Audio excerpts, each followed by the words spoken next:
Okay, we are going to begin. As a reminder, these are the expectations from you for today's webinar. Today's webinar is titled Subjective Cognitive Change. You'll also be hearing a lot about subjective cognitive decline, how those are similar and different. Rebecca Amarillo will kick us off with an overview, and then you'll hear from three wonderful speakers. I want to thank everybody for joining on behalf of myself. I'm Luke Stokel from the NIA Division of Behavioral and Social Research. Maya Geddes from McGill, Laura Germain from McLean and Harvard, and Bob Bilder from UCLA. And we have Kate Lee helping us out. Rebecca? Great, much Luke for the introduction. So I'll share my slides. Rebecca Amarillo, clinical neuropsychologist at Mass General Brigham Medical School. So I just wanted to do a overview so that we're kind of on the same page as we speak talks today. So there's several different terms I think are important to clarify. So pictured here is a familiar figure that shows clinical progression along the AD continuum on the x-axis and cognitive performance on the y-axis. And importantly, we now appreciate that prior to the stage of clinical impairment, there are subtle cognitive changes that occur before impairment. And this can be seen with objective cognitive measures, but we can also see this with subjective measures, and that's what we'll be talking about today. Many of you are likely familiar with the term subjective cognitive decline, and which is defined by a self-experienced cognitive decline that's prior to the stage of mild cognitive impairment. And this stage is overlapping with the biological construct of preclinical Alzheimer's disease. There was also some discussion that subjective cognitive change was the title of this webinar, could also be another term that's used similarly to subjective cognitive decline, where it's the stage that precedes mild cognitive impairment.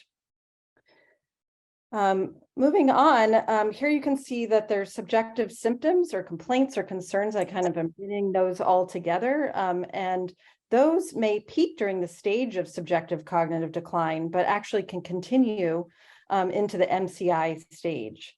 But you'll see that the complaints maybe peak, but then start to fade into the MCI stage as individuals move towards dementia and start to have a lack of awareness of deficits or reach anosognosia when they reach dementia.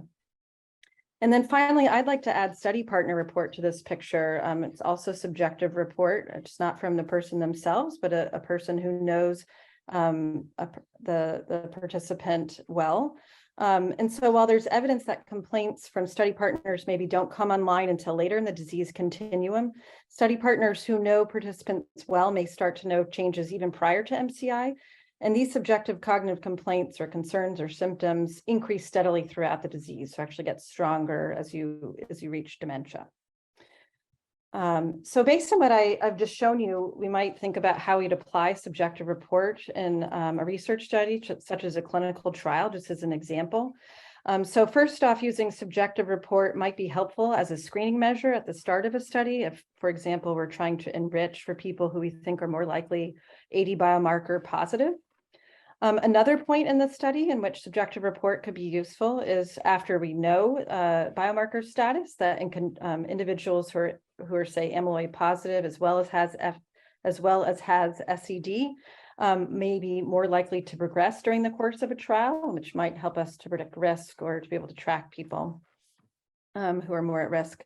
And then finally, subjective report could also be thought as an outcome measure that allows us to track who's progressing and who remains stable from the report from the person themselves or a study partner. And also with treatments on the horizon, potential treatments on the horizon, maybe even those who are reporting improvements over time.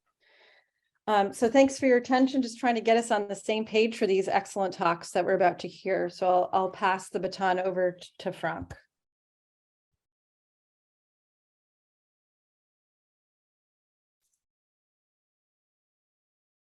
And actually, if anyone had questions for me, sorry. I think I got Frank's getting set up, but if anyone wanted to ask any questions, there's time, or we can wait till later so we can get to our speakers. Let's go with Frank. Yeah. Okay, hello everybody. Thank you for inviting me to this great session. So I would like to discuss subjective cognitive decline in the context of stage 2 of Alzheimer's disease. Stage 2 of Alzheimer's disease has been proposed by the NIAAA group as the first symptomatic stage of AD, known also in former times as stage 3 of preclinical AD. So very first symptoms before MCI. I'm a psychiatrist from the Department of Psychiatry in Cologne, Germany. So next slide would be here. So these are my disclosures. Sorry. To start out with, I would like to go back to the 2014 definition of subjective cognitive decline, which we developed in a working group of which Rebecca was also a member. And at that time, there were very many different conceptualizations, definitions of this initial stage, also related to aging, related to Alzheimer's disease. And we said that we call this subjective cognitive decline a stage where there is self-experienced, persistent, continuous decline in cognitive capacity in comparison to a better stage before in this particular individual, which is not related to any specific event and it's not transient, and this individual has normal performance on standard cognitive tests. So this was the initial definition. And what I would like to discuss is how this relates to other symptoms of this early stage 2. And from this, in Germany, it's an observational study in just about 1,000 individuals without any subjective or objective symptoms at baseline, and we followed that group for 10 years. And what you can see here is what we call incident SCD. So the first time an individual reported SCD in this longitudinal study. And you can see here that the course of different cognitive functions. For example, when you go to the bottom left, you can see verbal memory. And what you can see is that actually before the initial report of SCD, there is already in this healthy group a decline in objective cognitive function. This basically shows that this SCD actually relates to something ongoing, some real cognitive objective decline, which is also part of this very initial stage. So when we look at the correlation of objective performance and biomarkers in two different groups, this is from another study we are doing in Germany. It's a DELCODE study. It's a memory clinic-based, biomarker-based study in SCD mainly. And we also have healthy controls in this study. And in this study, we looked at different biomarkers in CSF and we correlated them with objective performance in different domains, memory, language, executive functioning, and so on. And what you can see is that there's almost no correlation with biomarkers in fully healthy controls, 76 cases on the top, who report no subjective decline and have fully normal cognition, and there's no association with biomarkers. On the bottom, you can see the SCD group, fully normal objective performance within the age range. However, you can see correlations with many cognitive domains here showing that the pathology of Alzheimer's disease actually gets relevant at this stage before MCI and starts impacting on memory. So this indicates a decompensation more or less of the brain in the presence of pathology. So there were some efforts to increase the characteristics or improve the characteristics of SCD with regard to the association of Alzheimer's disease pathology and future cognitive decline. And this has been called SCD plus criteria. And here you can see a list of SCD plus criteria, which is updated once in a while, depending on the data. And for example, if the SCD is mostly in the memory domain, it's more likely to be related to Alzheimer's disease. If it has a recent onset within the last 5 years, if it occurs in individuals over 60, if particular worries or concerns are associated with SCD, if it is persistent over time, and if it's induced medical help seeking, and if it is confirmed by others, all of these features are SCD plus features, which are supposed to indicate a higher likelihood of AD pathology, the presence of AD pathology in cases with SCD. And this is again from this Delcode study where we try to validate these SCD plus criteria. And here again, this is a correlation of CSF beta 42 levels in SCD cases, and where we looked at all of these different SCD plus criteria. And what I highlighted here in red are actually correlations between the presence of specific SCD plus criteria and A beta amyloid levels in the brain. So there is some empirical evidence that there is actually a correlation of these SCD plus criteria with pathology, which means that we have the opportunity to use more or less features of SCD to enrich for the likelihood of the presence of this stage 2 of Alzheimer's disease. So when we put this together in the Delcode study, we used cross-sectional data from not only SCD, but also from healthy controls, MCI cases, and mild AD cases, all of which we have biomarkers.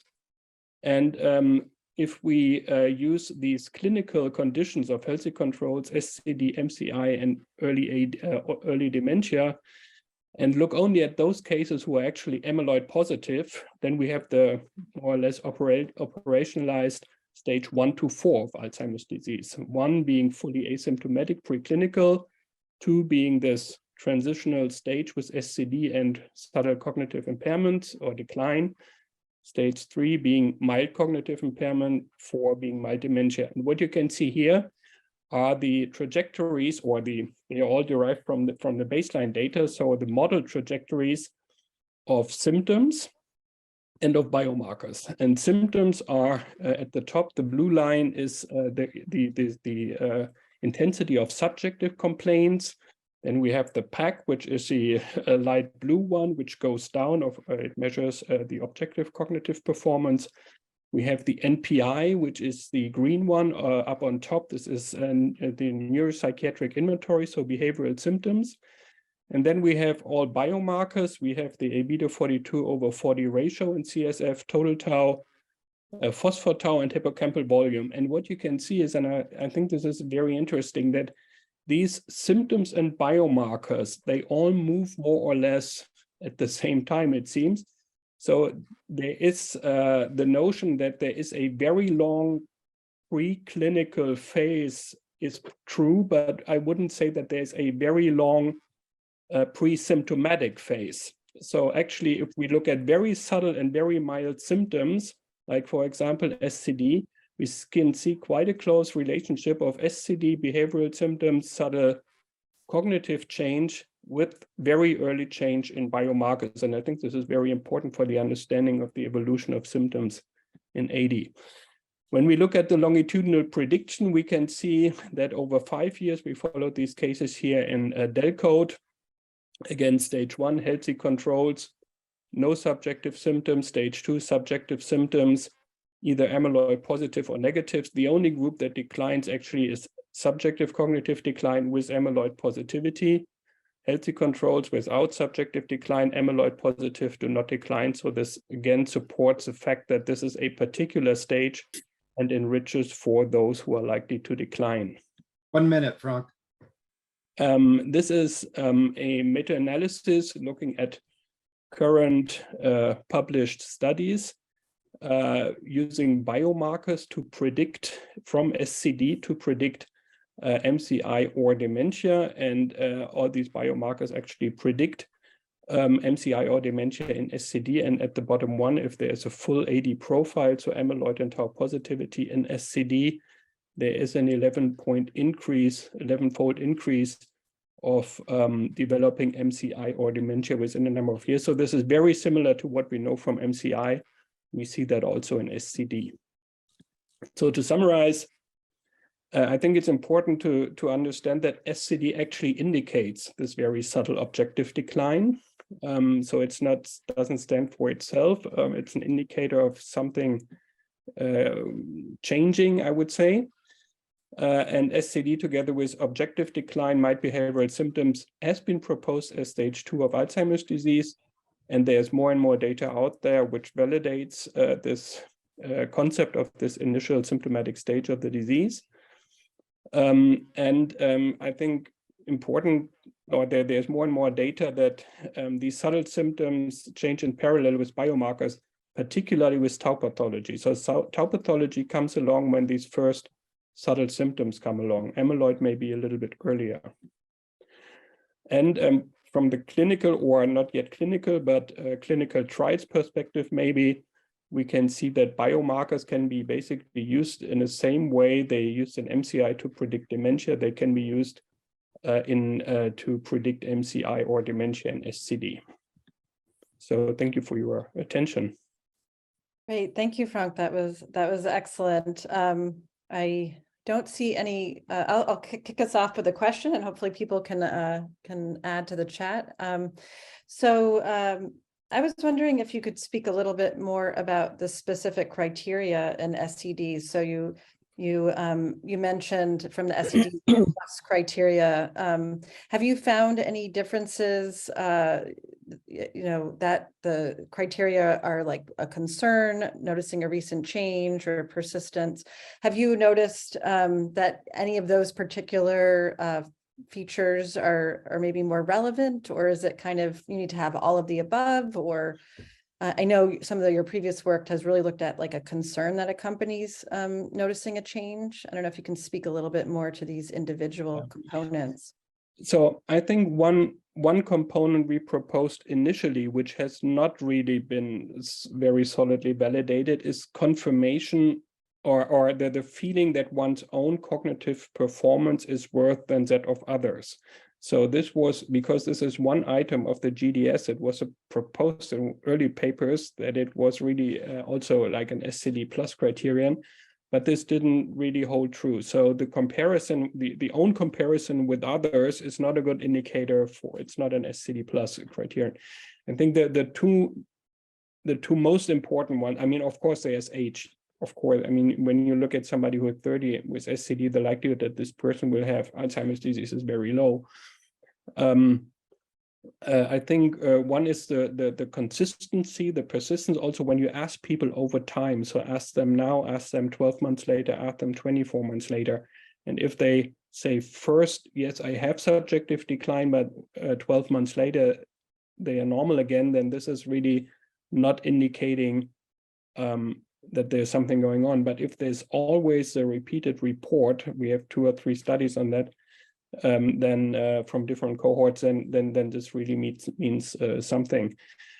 And the second one is these worries. There are also studies, for example, from Beth Snitz in Pittsburgh. I think she also found basically identical findings, that these worries and concerns, and also the Mayo Clinic found it.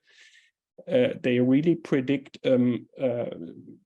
faster decline and a higher likelihood of amyloid positivity. It's not really known why. There are different hypotheses to this. One may be that a higher level of concern is an accelerator of decline. Others is that there is a particular worrisome notion about this decline related to Alzheimer's disease, which is not the case in normal aging. This is difficult to really disentangle, but I think these are the 2 most important. And then, of course, we will hear about that later in this session. Observation by others when they see that there's something going on. It's very important. Okay. Are we move ahead? There were some questions in the chat, one from Lisa that was actually a little bit related to what we were talking about, but maybe we can explore the worry, because it may be multiple reasons why people worry, not just because they actually are noticing a change, but we can maybe talk further about that in general discussion. Thank you very much.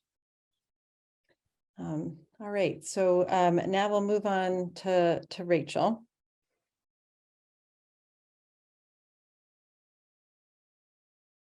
Thank you, Rebecca, and thanks for the opportunity to present today. I'm going to focus on the role of dyadic subjective measures, and specifically the role of study partners. And I'm at the UCSF Department of Psychiatry. So what are dyadic subjective measures and how are they used in ADRD research? So study partner, of course, is someone who ideally knows the participant well enough to report on their current abilities and recent changes. They're often required, as we know, for clinical trials and observational studies. Numerous study partner report measures are used in the field, including informant versions of the ECOG, CFI, AD8, and others. Most include questions about cognitive and functional change. A few also include behavioral and neuropsychiatric symptoms, although I won't focus on those today. These subjective measures are associated with objective cognitive assessment, decline, diagnosis, progression. Some have found AD biomarkers, and this one bullet point really has hundreds of references associated with it and highlights the utility of these measures. They're currently used, and Rebecca touched on this a little bit, in screening for prodromal trials, endpoints for preclinical and prodromal trials. And I just want to point out the CDR, which is, of course, a very widely used and well-validated dementia screening and staging instrument, is not purely a subjective instrument, but it does rely heavily on study partner report of change to assign the box scores and the global score.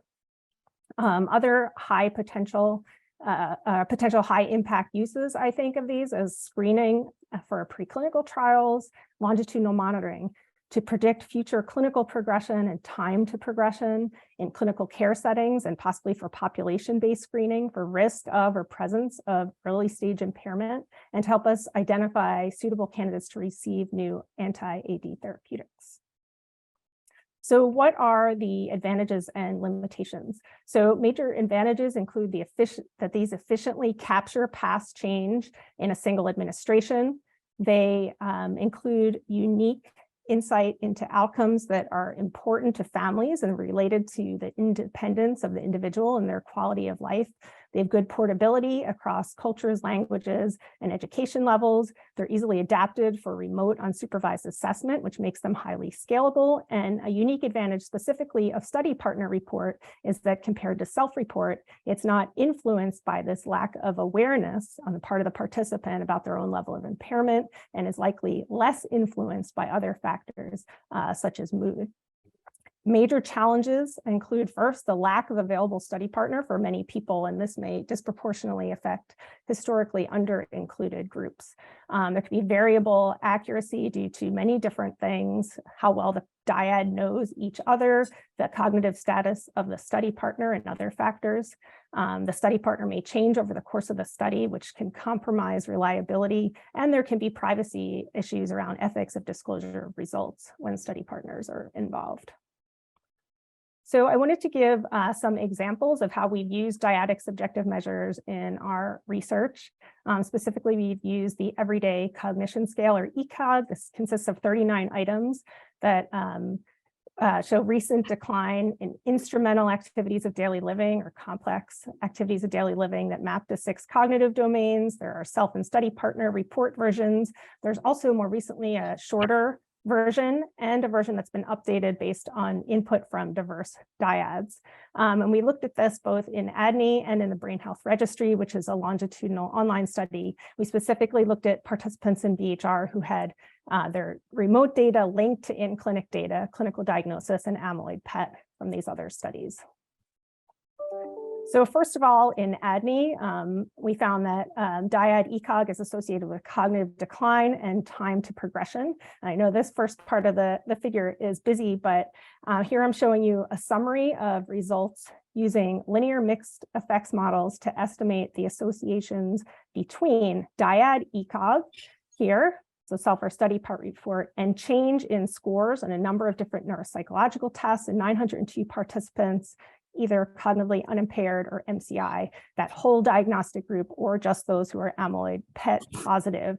And every time you see green rectangles, that means there's a significant association between more subjective complaints and more cognitive decline. So this is what we would expect if the subjective and the objective measures are kind of tracking together. Yellow means there's not a significant association, and red means there is, but it's in the opposite direction than we would expect. So you can see that for all the different diagnostic groups and the biomarker positive group, study partner report of more complaints, is associated with decline in scores here, and here. There's an interesting kind of domain-specific patterns that I won't get into. We don't see these as consistently for the self-report.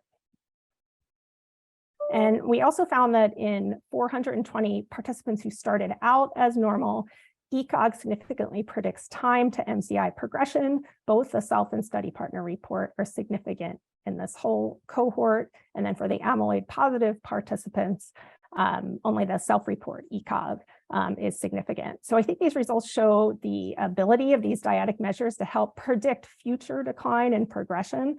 And they also point to what others have found, which is kind of a complicated and dynamic relationship between study partner and self-report.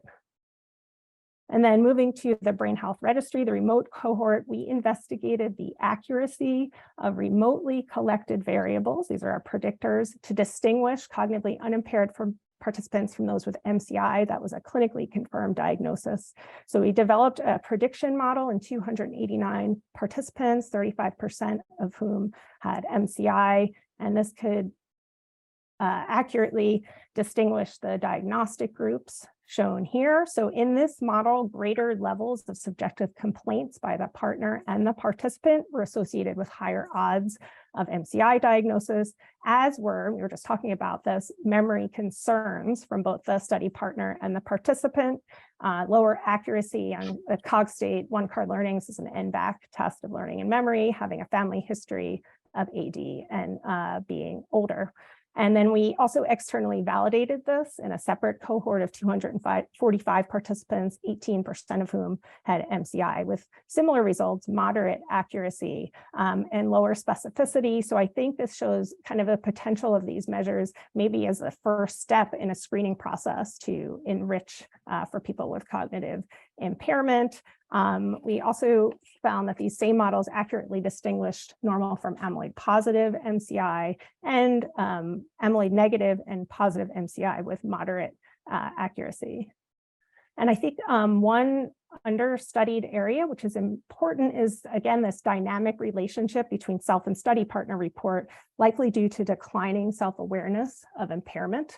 So in this same cohort, we found now the association between self-report ECOG and study partner report ECOG starts to break down, become weaker in this group, this amyloid positive MCI group. And specifically, participants start to underreport complaints compared to their study partners. I think clarifying the point at which this happens can really help us understand in what situations we should rely on study partner report or self-report or both. And you can imagine starting to identify kind of an inflection point where we could rely more heavily on study partner report. And then finally, I think another related and important understudied area is what is the value of actually considering agreement or discordance between self and study partner report in our model. So here, now we're looking at a plot of the difference between self and study partner report as our predictor, where the positive values mean the study partner is reporting more than the participant themselves. This would be perfect agreement here in red, and in blue, the participant is reporting more than the study partner. So for unimpaired participants, there are more with these negative values, more self-report. It's about evenly split in this group. And then in the amyloid positive MCI group, for the majority of participants, the study partner report is greater. And in fact, the difference between ECOG is significantly associated or able to help us distinguish diagnostic groups. So just in summary, existing research findings support greater utilization and further investigation of dyadic subjective report in research, in trials, in different healthcare settings, I think, eventually. Dyadic subjective cognitive complaints are associated with decline, time to progression to MCI, and help accurately detect MCI in our remote setting. The relative contributions of self and study partner report complaints are dynamic. And I think we still have a lot of kind of gaps in knowledge here. High priority areas for future research are better defining this dynamic relationship between self and study partner report, identifying additional factors that influence these reports, characterizing subjective cognitive change in diverse populations, and really developing, evaluating, and disseminating evidence-based best practices for study partner engagement and for incorporation of these measures into research and trials. Thank you. Great, really nicely done, Rachel. I'm gonna pull from actually a question from the previous talk and combine it kind of with one that we got from Frank. So there's a question from Jason in the prior talk about, call it study partner, collateral, informant. I think you can use those terms interchangeably. But what exactly are they observing? Is it a change or is it a concern? And then Frank had a question that's maybe kind of a follow-up to that question of, are there individual items on the ECOG that may differ between study partner and self-report in predicting MCI? So if you could comment on what study partners maybe, how their report maybe informs, how it might be similar, overlapping, or different from what the self or a participant report is. Right. So I think in terms of what exactly is the source providing, they're providing, just like in the case of the self-report, different things, both an observation of a change, right? Sometimes a concern about that change, and there are other constructs as well. And it depends on what you ask and how you ask it. And I think our work, as well as the work of others, and some of the work, that Frank was talking about, suggests that those different constructs, worry, concern, observed change, may all be important in, predicting outcomes of interest. And then in terms of item level data, there has been a little bit of research on this, that perhaps the self and study, the participant themselves and their study partner can identify kind of different types of changes, executive function versus memory changes, very early. I think that's an area that needs more research as well. Great. There's also a question about how kind of demographic factors may influence self-report and study partner report. So cultural background, educational level. I don't know if you can speak, you kind of touched a little bit on that, of understanding how these might play out in different, maybe underrepresented groups. I don't know if you can comment on that. I think we barely know anything, although there has been some interesting work done in this area, including in your group, Rebecca, on some differences according to ethnocultural status. I think there's just not enough data. There is kind of, I think I saw an interesting emerging story this past year at AIC last year, and now some publications coming out about how the relationship between objective cognition and subjective change differ in different ethnocultural groups as well. So I think a lot more needs to be done to look at this. Thanks. So I think we'll move on to the next speaker. So Jackie, you want to take it away? Thank you so much, Rachel. Thanks to everyone for attending today, and to the other speakers for sharing such exciting work, and to the NIA for inviting me to be part of this webinar. I'm really excited to share some of the work that we've been doing in my lab and with others on daily experiences of cognitive problems and how those may inform us about subjective cognitive change. And the reason we were interested in daily processes was because of the ubiquity of cognitive demands in our daily lives, and because these everyday cognitive lapses likely inform individuals in terms of those who are going to report about their subjective cognitive change in our research studies, as well as in clinical settings. And so we wanted to unpack that. And so in some early qualitative work, we combined some of the frameworks from the Subjective Cognitive Decline Initiative with the cognitive processing model of responding from Norbert Schwartz and his colleagues, to think about this piece of information retrieval. So during the response process, individuals are drawing on lots of different sources of information. And in our qualitative work, what we found individuals reporting was that they were often combining information from things like how often they were experiencing cognitive problems and the impact that these problems were having on their daily lives. And so it was a combination of those elements that was causing them to report on their cognitive problems. And we were looking for ways to begin to unpack that, to be able to separate out those two indicators, to try to look at those separately because they might indicate different things. And so we decided to do this using daily reports, and we developed the daily memory lapse checklist.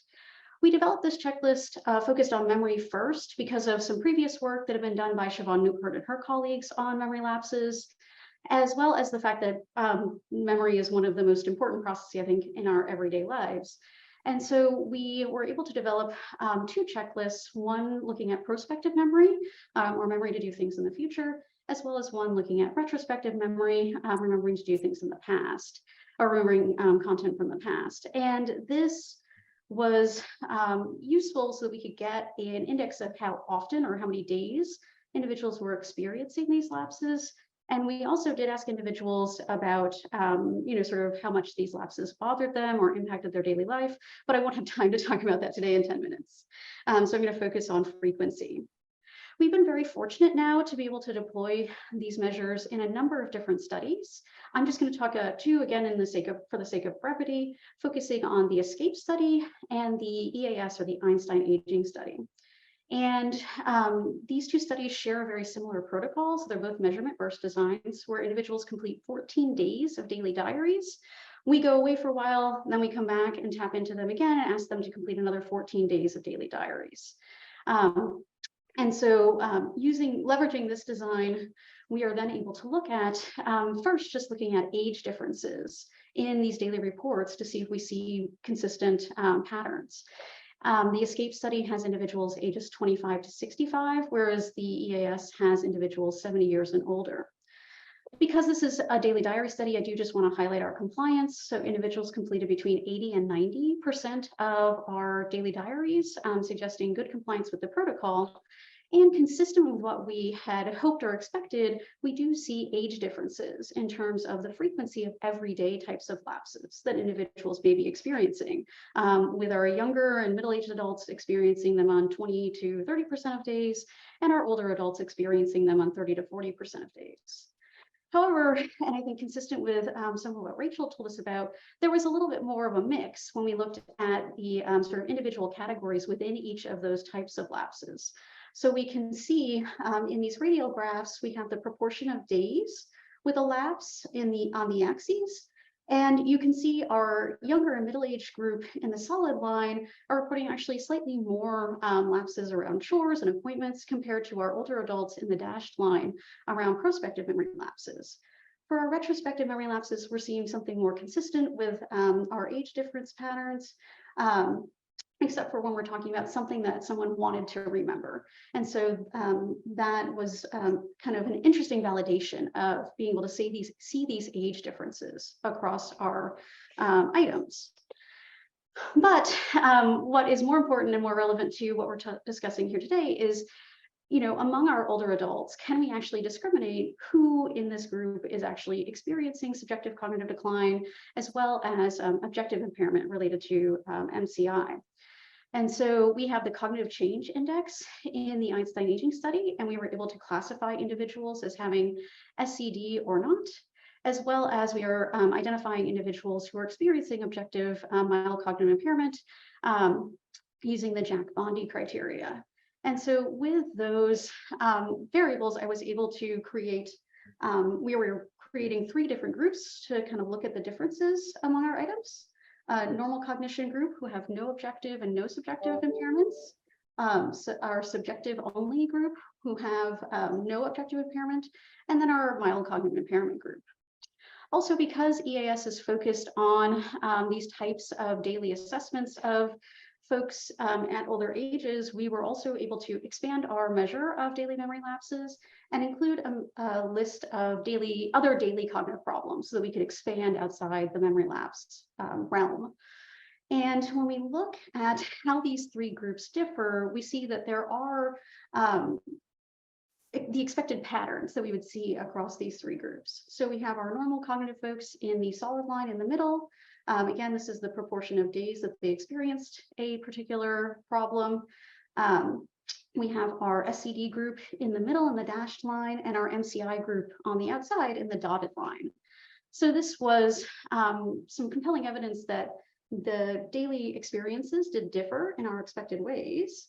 But then turning to within each category, we can see that there are some patterns that might be indicative of who is kind of having the most problems. So we can see that for something like forgetting to do a chore, we see good discrimination across our MCI group relative to our two groups that don't experience any objective impairments. In contrast, among our retrospective memory lapses, we see that particularly the other group is interesting, or the other category is interesting in this category, because the SCD folks are saying that they are experiencing some sort of memory lapse, but they don't remember what that was. They can't really put their finger on it in terms of a category in the questionnaire itself. So that was particularly interesting and needs some more work. And then finally, looking at our new cognitive problems, you can see that there's actually some really interesting evidence that keeping track of something is something that our MCI group is struggling with, particularly in their daily lives. However, the Einstein AG study is a longitudinal study, so we have the opportunity to do a little bit more probing to see, can we detect incident SCD and MCI with our daily measures? So is it possible to see that individuals who are going to go on to report themselves as SCD or be identified as MCI, that they are having more daily problems at the baseline or 9 months prior? And what we see is that this is in fact the case. So for individuals who will go on, 1 minute. Yep. Will go on to report themselves as having subjective cognitive decline, they're reporting more prospective memory lapses 9 months prior to that. In contrast, our incident MCI group, they were reporting more non-memory problems, cognitive problems, in that 9 months prior to that sort of identification as MCI. And so that was all very fast. What do I think is next? So, just a quick summary that these were sensitive, these daily experiences were sensitive to age, subjective cognitive change, as well as MCI. But I think consistent with what we're talking about today, thinking about, would this also be sensitive to intervention? So can we see improvements maybe early on when we're administering interventions to individuals in terms of these daily experiences? We were very fortunate to have 14 days of data in each of these studies. And do we need that many days to see this difference, or should we be shortening this questionnaire to make it easier for folks? And then how early in the trajectory can we actually differentiate these groups? Are these differences appearing? I was able to show this kind of over 9 months among these older adults, but are these differences appearing much sooner? And then, as I mentioned, we do have individuals reading the consequences of these problems and beginning to look and unpack those to see if they differentiate among groups. And with that, I will stop talking very fast. That was great. Thank you, Jackie. Really interesting talk.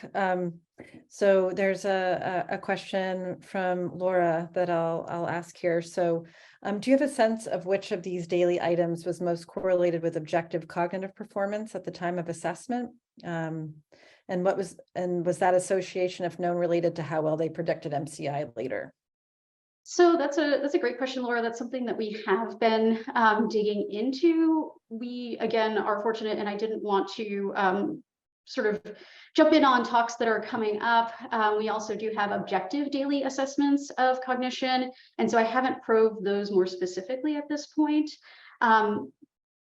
In other projects, when we have looked at the relationship between these daily memory lapses and outcome and other sort of objective indicators, we've really seen their relationship to executive function. So thinking about that as being kind of where we would look first in that, but that is something that I'm sure will be coming up in the digital phenotyping realm when that talk comes up in January.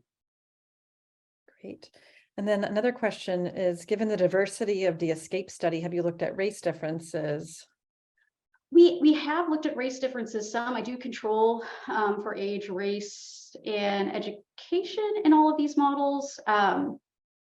We don't see a lot of race differences in terms of the daily experiences of these lapses. What we do see, though, is that our white older adults have a tendency to report more distress related to their lapses and more sort of disruption due to their lapses. So we don't see a lot of race differences in terms of the frequency, but it really is in the consequences that we're starting to see, again, small, but I think meaningful race differences. I have a question based on, so just to understand the procedure with the burst design. So for participants, they're kind of pinged to respond about memory lapses, and you showed that MCI are kind of reporting the most. But given what we talked about, that sort of starting the MCI stage, people start to have kind of a lack of awareness. Do you think that when people are asked sort of on the spot, if they've just experienced a lapse, they're able to have that awareness, and then that might be something they forget a little while later? How do you reconcile that MCI individuals may start to have a lack of awareness, and what you found with your daily diaries?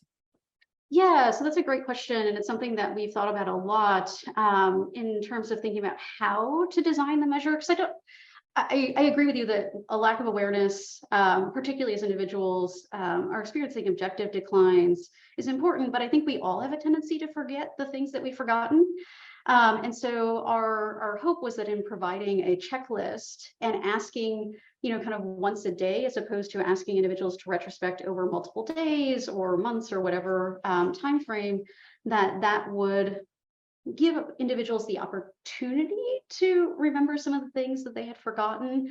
But I agree. I think, pairing this work with, some of what Rachel was sharing, thinking about how do we get informants involved to validate some of these, particularly with individuals who are experiencing objective decline, so that we can see, what was forgotten today. And, someone with MCI maybe at first would have, some sort of hyper awareness, right? Like they may be thinking, oh, I'm forgetting everything.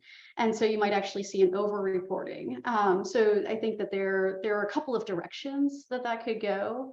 And, I think getting informants involved, getting other reporters involved would be one way to validate that and ensure that we're, sort of picking the right path for how that's actually working. Because you could also see that it's happening probably for different people in different ways as well. Great. Thank you so much. That was really interesting. I'm going to hand it over to Luke, I think, next. Yep. Move us to the So next thank page you. here. Yeah, so thank you very much to all the speakers. So now Rebecca's going to close with some of her comments, but before we jump into general discussion, again, please throw your questions into chat. I wanted to, I realized I did not introduce Matt Sutterer, who is our NIA discussant from our Division of Neuroscience. This session in particular was a collaboration with the Division of Behavioral and Social Research and our Division of Neuroscience. And I would give the Division of Neuroscience more credit for being influential in the number of people we have on this call today. So thank you to Matt, Molly, and others in the Division of Neuroscience. Go ahead, Rebecca. All right. So thank you again for all the excellent speakers. I actually think they were just very nicely captured sort of the full range of support along the AD continuum. And so for those of us who work in the field of subjective cognitive decline or looking at subjective report, sometimes there can be confusion and frustration with different tools and definitions that are used across different contexts and cohorts. However, I'd argue that the methods we use to capture subjective report should vary across studies, and that the right tool depends on both the stage of the disease we're investigating as well as the research questions we're asking. So we heard from Frank, who led the charge in defining subjective cognitive decline almost a decade ago. And SCD, as we talked about, is a hypothetical stage that precedes MCI and overlaps with the biological construct of preclinical Alzheimer's disease. And as Frank showed us in different ways, SED is a risk factor for clinical AD, and those that are classified as SED are at greater risk for reduced cognitive performance, elevated AD biomarkers, and future progression to MCI and dementia. And thus you could imagine using SED as a screen to find individuals who are more likely to show clinical progression during the course of a study. And then moving to Rachel's work, we can see the dynamic nature of subjective report across the preclinical and MCI stages. We saw that when individuals are clinically normal, self-report is usually higher than study partner report and can predict future clinical progression. But by the stage of MCI, particularly those who are amyloid positive, self-report becomes less aligned with study partner report as individuals shift towards a reduction of awareness and eventually anosognosia. So thus, when designing a study that follows individuals who may progress to MCI during the course of a study, we might want to consider using both self-report and study partner report as an outcome, knowing that each perspective may evolve over the course of the disease and the study. And then finally, in Jackie's work, we move up to the earliest possible stage on the spectrum, or even before one enters the spectrum, and are interested in whether daily memory lapses predict whether an individual progresses to SED and MCI. The goal here is to capture the accumulation of daily experiences that underline an overall sense of decline that an individual may eventually report when asked if there's been change, say, over the course of a year. You could imagine using this technique to probe daily memory as we get closer to potential interventions that target individuals who are not just in the preclinical stage of Alzheimer's disease, but maybe even in the preclinical stages of Alzheimer's disease. And taken together, despite the relative ease in which subjective report is collected, it has shown value in predicting biomarker and clinical outcomes. So to effectively use subjective report in the future, I think it's both important to think about the design of the study and which stage of the disease is being targeted. So with that, I will open it up to general questions. So I hope people are adding to the chat, but I can start to ask some of the ones that we've already gotten. So let's see. So where do we start here? So I'm just going to start with the one that I have right in front of me here from Frank. So what are the thoughts about subjective cognitive change as a longitudinal trial outcome? And what would it add to objective measures? So I think all speakers, as well as I can weigh in here. So I think the one thing that we kind of we didn't really touch on is this idea of clinical meaningfulness. And so I think that given the potential issues with self-report over the course of a trial, if people start to have a lack of awareness in MCI, if we include study partner report and self-report, I do think it provides an opportunity for people to provide their voice of what's going on in their daily lives in conjunction with objective testing, and can, I think, provide a possible way of identifying clinical meaningfulness of change, because sometimes methods that have been used previously are kind of like a statistical difference in change in cognition. And so I think by adding something like a subjective report, it adds a layer that is unable to be captured entirely with just an objective outcome. I don't know if others have anything to add to that.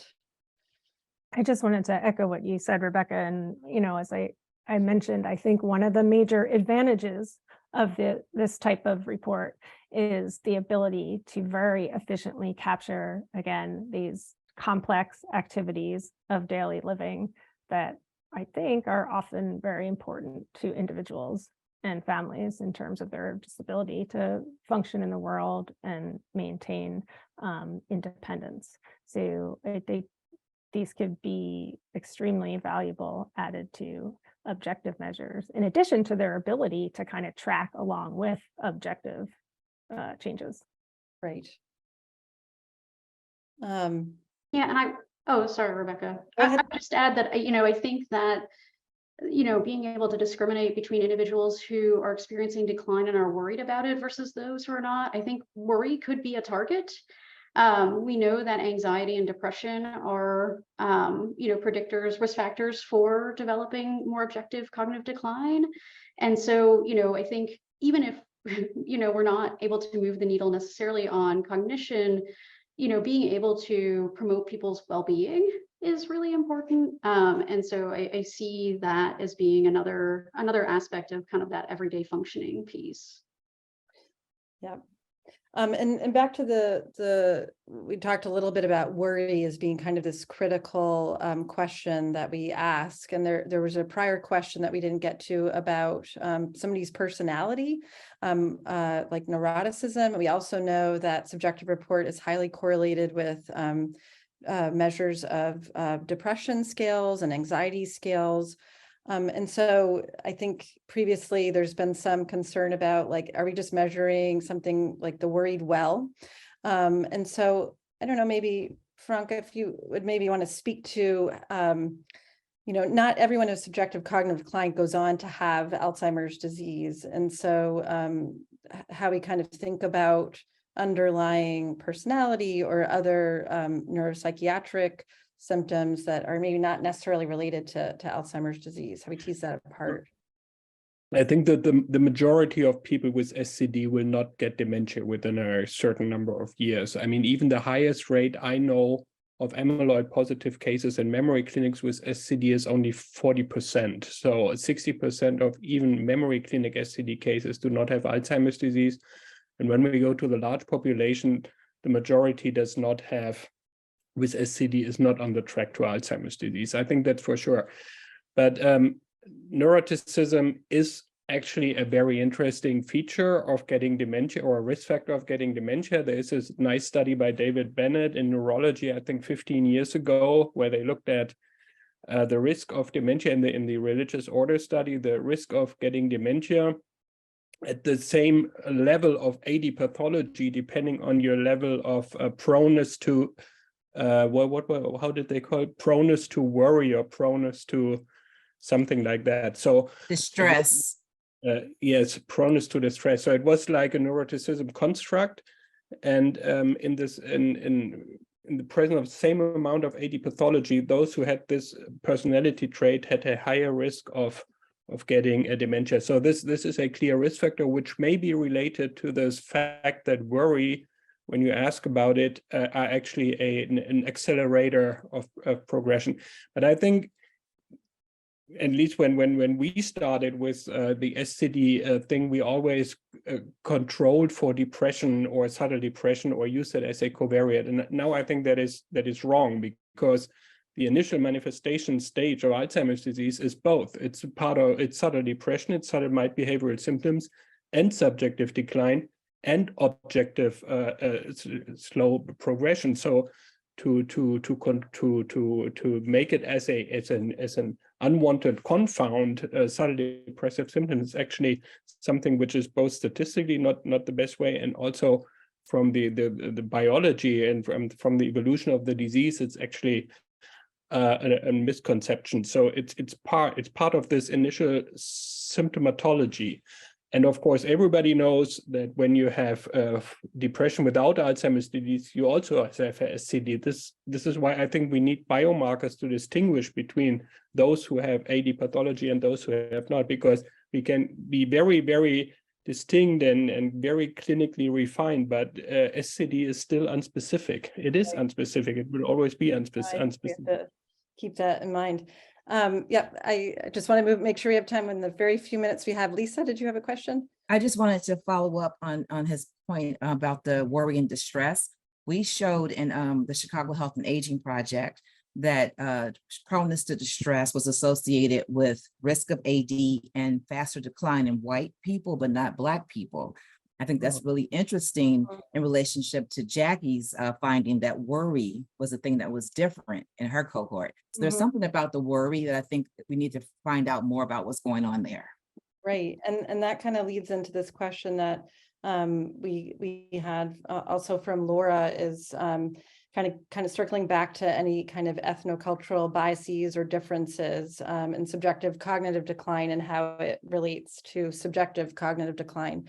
Kind of talked a little bit about that. We know objective cognitive performance is definitely different. There are definitely biases that have been well established by Lisa and others. And so I think we're just scratching the surface with subjective cognitive decline. I don't know if any of the speakers, if Jackie, you want to comment further on that, or if others want to kind of discuss how the combination may be helpful or not. Yeah, I mean, so I can sort of speak from, our core cohorts. I guess my concern is always who can participate in a study as intensive as ours. Because I think that that's where, because I like to think of the daily technique as being more culturally relevant. The items have less context dependent on the items around them, and so potentially could be, less biased. At the same time, we won't know that until we're able to get our measures, I think, out into bigger cohorts. The EAS is a more diverse cohort, which is wonderful. And at the same time, I do know that I have to admit that it's still very selective in terms of who can participate in a study where they carry a phone for 14 days and answer multiple surveys per day. Right. Well, we're already at time. I feel like this conversation could keep going. So many interesting questions. I'll be thinking for sure about all that we've talked about today. So thank you so much to all the speakers and also these excellent questions that are very thought-provoking and the opportunity for us to gather today. So thank you so much. Thanks, everybody. As a reminder, we will have a general discussion webinar at the end of this series where any of the questions or the discussion that came up today can be elaborated on further. So thank you again, and we'll see you January 17th is our next webinar on digital phenotyping and measures. So that'll kick off our new year for the webinar series. If we don't see you, Happy New Year.